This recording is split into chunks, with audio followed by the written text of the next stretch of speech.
students, Bismillahirrahmanirrahim. Our today's topic is Jane Austen's use of irony. Irony कहते हैं contrast को, जो reality हो और जो बात की जाए उसके दरमियान जो कॉन्ट्रास्ट हो। मतलब आप कह कुछ हो रहे हो लेकिन आपका कहने का मतलब कुछ और हो। मतलब अगर आप किसी को कहते हैं हाँ तुम बड़े समझदार हो लेकिन आप उसको असल में बेवकूफ़ कहना चाह रहे हो, तो इसको आयरनी कहते हैं। तो जेन ऑस्टन के इस नावल प्राइड एंड प्रेजुडिस में बहुत सी ये चीज़ें, बहुत से इवेंट्स ऐसे हैं जहाँ पे हमें आयरनी देखने को मिलती है। स्टार्ट करते हैं।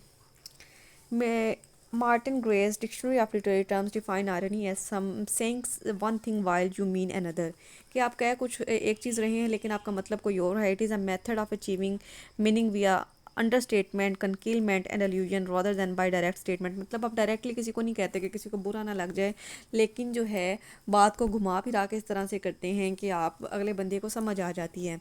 जेन Austen is one of the most important novelist of romantic age. Romantic age की उसे बहुत ही इंपॉर्टेंट नावलिस्ट कहा जाता है। As a novelist she defined and simplified novel thus making it true reflection of English life. उसने जो है ना इंग्लिश लाइफ का एक बहुत ही अच्छा सा रिफ्लेक्शन, एक पिक्चर जो इमेज है वो दिखाई है।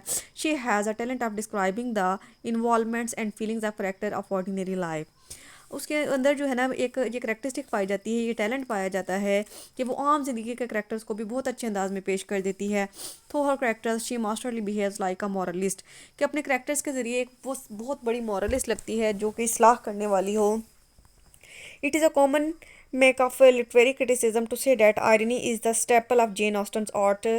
अब ये कहा जाता है कि जेन ऑस्टन का जो आर्ट है, जेन ऑस्टन के जो नावल है ना, उसका एक अहम हिस्सा आयरनी होता है। And so in fact it is, और ये सच भी है, but it is also special feature of the art of Jane Austen's precursor as well as those who followed her. लेकिन ये नहीं कहा जा सकता कि सारी आयरनी जेन ऑस्टन्स के नावल में ही पाई जाती है, बल्कि जेन ऑस्टन से जो पहले नावल राइटर गुजरे हैं वो भी आयरनी का इस्तेमाल करते थे, और उसके बाद जो हैं उन्होंने भी इस्तेमाल किया है। वी बिगन विद चौसर, हम चौसर से आगाज़ करते हैं, and go down with Fielding to Dickens, और फील्डिंग और डिकन की तरफ जो है नीचे आते जाते हैं। जॉर्ज इलियट एंड अदर्स, और भी बहुत से राइटर्स हैं जिन्होंने आयरनी का यूज़ किया है अपनी राइटिंग्स में। This makes us believe that ironic vision is an essential ingredient of English temperament and it comes naturally to all English writers. अब ये कह सकते हैं कि आयरनी जो है ना तमाम इंग्लिश के लिटरेरी वर्क्स में पाई जाती है और ये हर राइटर के मिजाज में होती है। In Jane Austen irony is genial sympathetic and generous. लेकिन जेन ऑस्टन की जो आयरनी है ना वो थोड़ी हमदर्दी वाली है, थोड़ी जो है सखीपन वाली है। In the respect she is of the same kind as चौसर।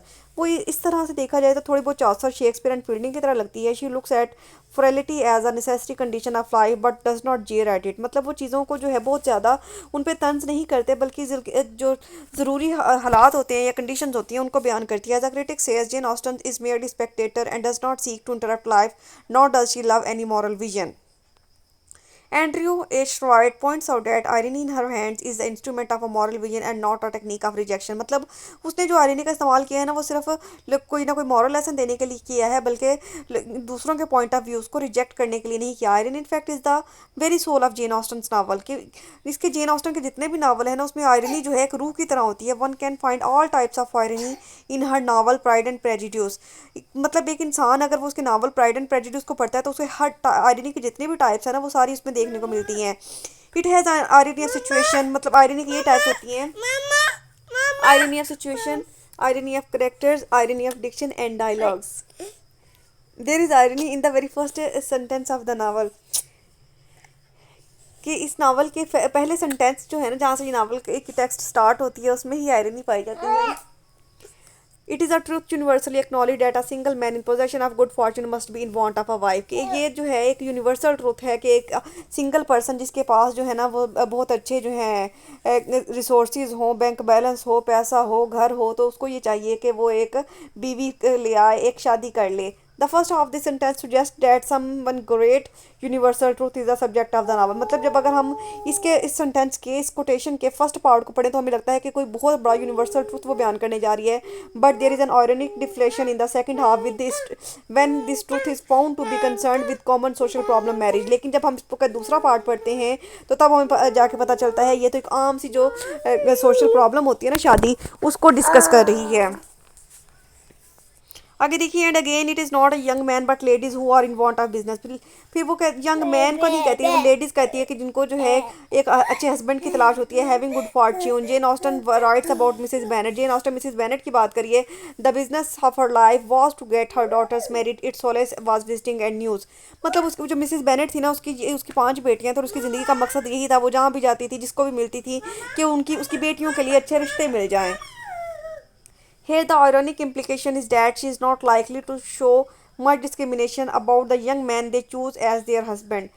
तो इसके अलावा आयरनिक इम्प्लीकेशन इसमें भी पाई जाती है कि किस तरह से जो यंग मैन होते हैं वो उनको किस तरह से अपने हस्बैंड यानी जो है क्या डिस्क्रिमिनेशन पाई जाती हैं, क्या फ़र्क होते हैं, क्या इम्तियाज़ात होते हैं, कि उनको चूज़ करने के लिए क्या क्या चीज़ें किस तरह से जांच पड़ताल की जाती है। Another example of irony is found in the words of Mr Bennet about Mr Wickham. अब मिस्टर विकम के बारे में जब मिस्टर बेनेट जो है बात कर रहे होते हैं तो उसमें भी आयरनी पाई जाती है। He is as a fine fellow as ever I saw, he simpers and smirks and make love to us all, I am prodigiously proud of him. I defy even Sir William Lucas himself to produce so more valuable son in law. अब वो mister जो Bennett है ना, उसको ये लगता है कि जो विकम है ना बहुत अच्छा आदमी है, उसके लिए बहुत अच्छा जो है सन इन लॉ साबित होगा। लेकिन आयरनी क्या होती है कि वो उसकी बेटी को ही भगा के ले जाते हैं। In order to produce the irony in this words we have only to remind ourself that valuable son in law of Sir William Lucas is none else but affected as Mr Collins.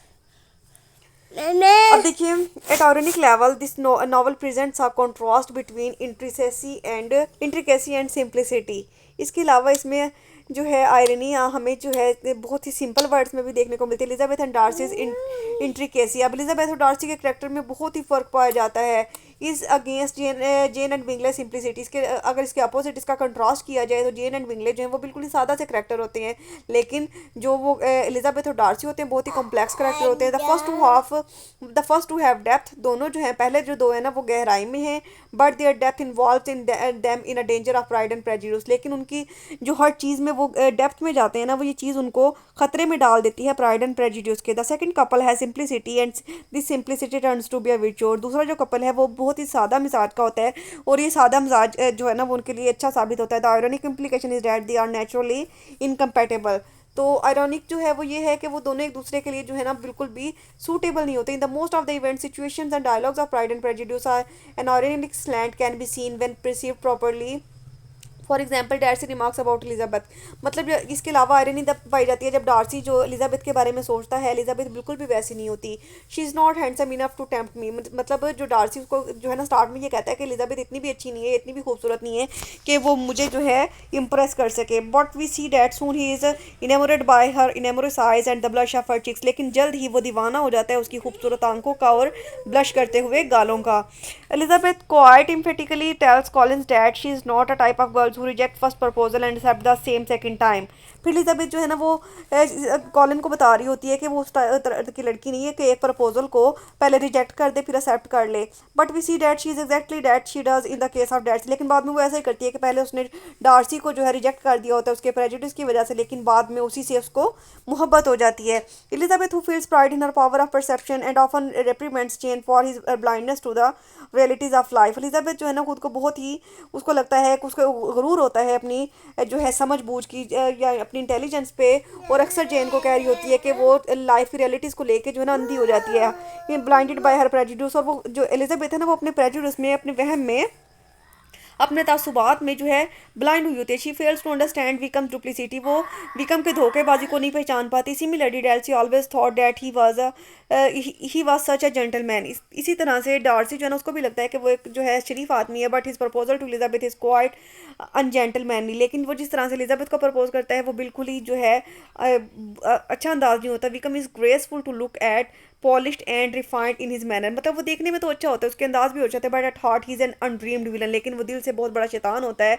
The Bingley sister and Lady Catherine de Bourgh hate the Bennets for their vulgarity but they are themselves victim of vulgarity. अब जो Bingley की बहनें होती हैं और Lady Catherine D बोरो होती है ना, वो बेनेट फैमिली की लेडीज़ को जो है पसंद नहीं करती कि उनके वल्गैरिटी की वजह से, लेकिन वो ये चीज़ भूल जाती हैं कि वो खुद बहुत बड़ी वल्गर हैं। Jane Austen concludes that good manners are not the prerogative of upper class people only. अब जेन ऑस्टन जो है ना ये बताना चाहती है कि जो अच्छे अंदाज होते हैं या अच्छे मैनर्स होते हैं ना, वो सिर्फ अपर क्लास का हिस्सा नहीं होते। The fact is that there are incongruities and contradictions in the human nature and Jane Austen quite amusingly portrays them for the amusement and moral education of the reader। कि उसने जो है जितनी भी चीज़ें बयान की हैं, जितनी भी खसूसियात को या फिर लोगों की बैड हैबिट्स को बयान किया है ना, उसका मकसद लोगों को अपने रीडर्स को एक मॉरल लेसन देना है। Jane Austen uses irony in diction and dialogues as well. इसके अलावा उसके डिक्शन में और डायलॉग्स में भी आयरनी पाई जाती है। Even a single word adds ironic dimension to the whole speech. कि एक सिंगल वर्ड जो है ना पूरी स्पीच का रुख बदल के रख देता है। Miss Caroline Bingley writes to Jane, if you are not so compassionate as to dine today with Luza and me, we shall be in danger of hating each other for the rest of our lives। we can one can only read the irony in the above lines आएगा यहाँ पे after reading the whole novel। Jane Austen irony is a source of rich comedy as well। इसके अलावा Jane Austen की irony जो है उसमें comedy भी पाई जाती है। she describes the incongruities of characters and manners in a such way that it becomes a source of humor। कि वो अपने करेक्टर्स के जो मैनर्स होते हैं ना उनको इस तरह से बयान करती है कि हम हंसने पे मजबूर हो जाते हैं। For example the vulgarity of Mrs Bennet and Lady Catherine de Bourgh is the source of mirth in the novel. कि मिसेस बेनेट और लेडी कैथरीन के जो चाल चलन होते हैं ना उन पे बहुत हंसी आती है। The actions dialogues and speeches of foolish Collins are also source of humour. इसके अलावा बेवकूफ़ कॉलिन के जो डायलॉग्स और स्पीचेस होती हैं वो भी ह्यूमर का जरिया बनती हैं। Finally we can conclude that Jane Austen's use of irony is superb and it is a source of great humour. कि जेन ऑस्टन ने जितनी भी आयरनी यूज़ की है बहुत ही अच्छे अंदाज में की है और वो इससे जो है उसके नावल में ह्यूमर एक फ़न भी क्रिएट होता है। But like Chaucer Jane Austen is irony is not tinged with any bitterness or does it reflects her cynicism. लेकिन जो चौसर की जो आयरनी थी ना, चौसर ने जब आयरनी को इस्तेमाल किया था तो उसने बहुत ही बिटरली यूज़ किया था, बहुत ही कड़वे लहजे में किया था। लेकिन जो जेन ऑस्टन है ना उसने ऐसे नहीं किया। It is an amusing but it is not just verbal wit for local entertainment. She only presents the incongruities generally found in human beings. मतलब वो इंसानों में पाए जाने वाले जो आम से फ्लॉज होते हैं उनको बयान करती है and wants to reform them without expressing her dislike for them. और अपनी नफरत का जो है ना इजहार किए बगैर उनको रिफॉर्म करना चाहती है, उनकी सलाह करना चाहती है। The irony in her hands is the instrument of moral vision and not a technique of rejection. I hope so कि आपको ये क्वेश्चन क्लियर हो गया। कोई भी कन्फ्यूजन हो तो पूछ लीजिएगा। अल्लाह हाफिज़।